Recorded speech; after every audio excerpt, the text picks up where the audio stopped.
కట్టుకున్నవాడు కళ్ళెదుటున్నప్పుడు ఎవరు ప్రేమలేఖ రాయరు. ఇది ప్రేమలేఖని ఎవరు చెప్పారు? 10 అడుగుల దూరంలో ఉన్న పడగ్గ చెప్పింది. అయ్యో, ఎవరైనా చూస్తే బాగుండదండి. చూడకపోతే బాగుంటుందా? ముందు నన్ను అప్లికేషన్ పూర్తి చేయనివ్వండి. అప్లికేషన్? నేను ఉద్యోగానికి అప్లై చేస్తున్నాను.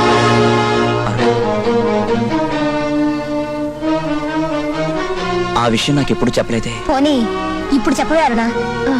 ఏమండి? అక్కర్లేదు. అరుణ ఉద్యోగం చేయడానికి వీల్లేదు. నా భార్య ఉద్యోగం పేరుతో 10 మందిలో తిరగడం నాకు ఇష్టం లేదు. అంటే నీ భార్య మీద నీకు నమ్మకం లేదా? శృతి, ఉద్యోగం చేసే ఆడదాని గురించి అందరూ ఎంత నీచంగా మాట్లాడుకుంటారో నీకన్నా నాకు బాగా తెలుసు. ఎవరు మాట్లాడతారు? మీ మగవాళ్ళు మాట్లాడతారు, నాతో కొవ్వి మాట్లాడతారు.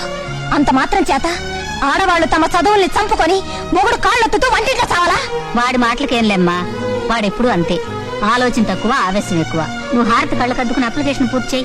నా విలువ తగ్గిపోవడం ఈ రోజు నుంచే మొదలైందన్నమాట. ఇది నా వ్యక్తిత్వానికి గౌరవానికి సంబంధించిన విషయం. పెళ్ళాం సొమ్ము తినాల్సిన అవసరం నాకు లేదు.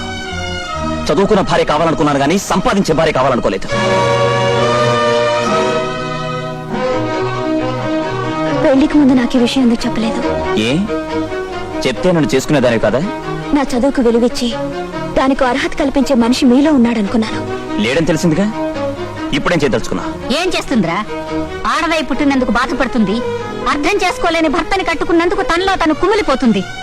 ఆత్మ గౌరవాన్ని, ఆత్మాభిమానాన్ని 3 ముళ్ళకు నీకు అమ్ముకున్నందుకు బానిసగా మిగిలిపోతుంది. అమ్మా! అవునరా, అరుణ ఎంత ఆశతో డాక్టర్ చదివిందో నాకు తెలుసు. డాక్టర్ గా అరుణకి ఎంత భవిష్యత్తు ఉందో నాకు తెలుసు. కానీ అరుణ చదువుని, తెలివిని కేవలం వంటగదికి, పడగదికి పరిమితం చేయాలని నేను చూస్తుంటే నాకు అసహ్యం వేస్తుంది. శృతి, ఇది మా భార్యాభర్తల విషయం. మీరేమన్నా అనుకోండి, నా భార్య నా సొంతం. ఆమె ప్రేమలు, సేవలు అన్నీ నా సొంతం కావాలి. ఆమె నా కోసం, నేను ఆమె కోసం బ్రతికే జీవిత భాగస్థలం కావాలి. ఈ సంసార వ్యాపారంలోనే యాక్టివ్ పార్ట్నర్ని. ఆమె కేవలం స్లీపింగ్ పార్ట్నర్ మాత్రమే. పెళ్ళయ్యాక నీకై నువ్వు నిర్ణయాలు తీసుకునే అధికారం లేదు. అరుణ, రామ్మ భోంచెద్దు గాని. ఆకలిగా లేదత్తయ్య. నాకు తెలుసమ్మా, మగాడి అధికారం ముందు ఆడదిగానే మిగిలిపోతుంది. ఇలా ఆలోచిస్తూ కూర్చుంటే ఏ ఆడదానికి ఆకలి కాదు. రామ్మ భోంచెద్దు గాని. అత్తయ్య, నువ్వు తినకపోతే నేను తిన్ను. అత్తలా సాధించకపోవడమే నేను చేసిన తప్ప. పదండి అత్తయ్య. అరుణా, అరుణా! వస్తున్నానండి. ఎంతసేపు? పదండి. ఆగదు, ఏమిటి చీరగడ్డం? అయ్యో, ఇది హాల్ అండి.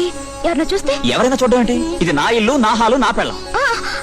చూడరునా, మనం వెళ్తున్న పార్టీకి పెద్ద పెద్ద వాళ్ళు వస్తారు తెలుసా? వస్తేనా శ్రీరామ్ భార్యకి చీర కట్టుకోవడం రాదని ఎగతాలు చేస్తారు. చూడండి, మనం వెళ్ళేది పార్టీకా లేకపోతే బొమ్మల ఎగ్జిబిషన్? అన్నిటికీ.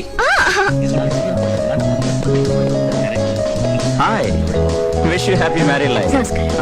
Congratulations. Hello hello Sriram, how are you? Hi. Hello Manmatharao. Sorry రా, నీ రిసెప్షన్ కి రాలేకపోయాను. It's all right. By the way, she is my wife doctor Aruna, my friend Manmatha Rao.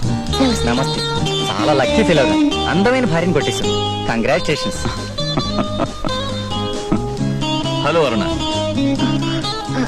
నమస్కారం అండి. పెళ్లి చేసుకున్నావు విన్నాను. మీ వారు డాక్టరా? లేదండి, బిజినెస్ మ్యాన్. వీరే, పేరు శ్రీరామ్. ఏమండి, వీరు మా కాలేజ్ ప్రొఫెసర్. హలో. అవును, ప్రాక్టీస్ చేస్తున్నావా, ఎంఎస్ చేస్తున్నావా? ప్రస్తుతం భారీగా ప్రాక్టీస్ చేస్తుంది. అంటే డాక్టర్ సర్టిఫికెట్ పటం కట్టి పూజిస్తున్నావు అన్నమాట. No no Aruna, it is very bad.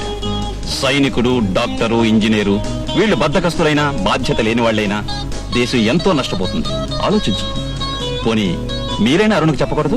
చెప్పానండి, అదే ప్రాక్టీస్ చేయొద్దని. మిస్టర్ శ్రీరామ్.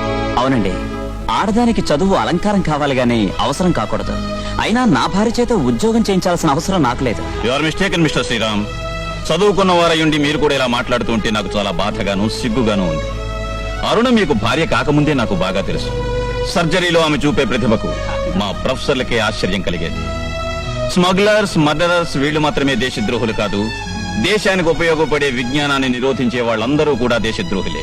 అంటే మీరు కూడా. Thanks for the compliments. వస్తాం.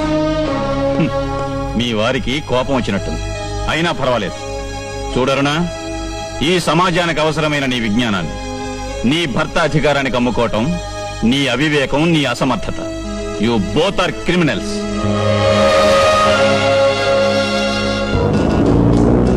అరుణ అరుణ హనీమూన్కి వెళ్తే అప్పుడు వాళ్ళు వెంటపడినట్లు ఆ ప్రొఫెసర్ ఎక్కడ దొరికాడు? మూడు చెడగొట్టాడు కదా. నువ్వు ఇలా మౌనంగా ఉంటే కారును అరటి తొక్క మీద పోనిచ్చి పడేస్తా. ఇదిగో నువ్వు పెళ్ళానివా లగేజ్వా? లాభం లేదు. నువ్వు దేని గురించి ఆలోచిస్తున్నావు నాకు బాగా తెలుసు. ఆ ప్రొఫెసర్ మాటల గురించే కదా. ఉద్యోగంలో ఉండే ఇబ్బంది తెలిస్తే గానీ నీకు నా మాట అర్థం కావు. చూడు, నువ్వు మాత్రం ఇలా ఉంటే నాకు మనశ్శాంతి ఉంటుందా?